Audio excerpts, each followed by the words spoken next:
Indian ക്രിക്കറ്റിൽ വരാനിരിക്കുന്ന വലിയൊരു അധികാര കൈമാറ്റത്തിന്റെ സൂചനകളാണ് ഇപ്പോൾ പുറത്തു വരുന്നത്.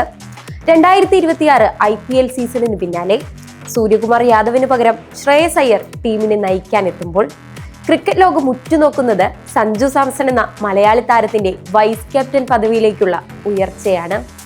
ടീമിൽ ഒരു സ്ഥാനത്തിനായി പോരാടിയ മലയാളി പയ്യനിൽ നിന്നും ഇന്ത്യൻ ടീമിന്റെ വൈസ് ക്യാപ്റ്റൻ പദവിയിലേക്ക് സഞ്ജു എത്തുന്നത് വെറും ഒരു വാർത്തയല്ല, അതൊരു വിപ്ലവമാണ്. മൈതാനത്തെ ശാന്തതയും തന്ത്രങ്ങളും കൊണ്ട് പുതിയ ധോണി എന്ന വിളിപ്പേര് നേടിയ സഞ്ജു തന്റെ പക്വതയാർന്ന ബാറ്റിങ്ങും നേതൃത്വ പാഠവും കൊണ്ട് സെലക്ടർമാരുടെ കണ്ണു തുറപ്പിച്ചു കഴിഞ്ഞു. ശ്രേയസ് അയ്യർ നായക സ്ഥാനത്തേക്ക് വരുമ്പോൾ പന്തും ഗില്ലും ഉയർത്തുന്ന വെല്ലുവിളികളെ തകർത്തെറിഞ്ഞ് സഞ്ജു ഈ പദവി കൈക്കലാക്കുന്നത് കരിയറിലെ ഏറ്റവും വലിയ മാസ് എൻട്രി തന്നെയാകും. ഒരു കാലത്ത് സീറ്റുറപ്പില്ലാതിരുന്ന സഞ്ജു ഇന്ന് ഇന്ത്യയുടെ വിശ്വസ്തനായി മാറിക്കഴിഞ്ഞു.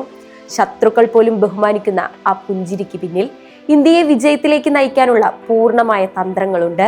വരാനിരിക്കുന്നത് സഞ്ജുവിന്റെ തന്ത്രങ്ങൾ മെനയുന്ന ഒരു പുതിയ യുഗമാണെന്ന് ഈ റിപ്പോർട്ടുകൾ അടിവരയിടുന്നു. അതെ, ക്രിക്കറ്റ് പ്രേമികൾക്ക് ഇത് സ്വപ്ന സാക്ഷാത്കാരം, എതിരാളികൾക്ക് അങ്കലാപ്പും.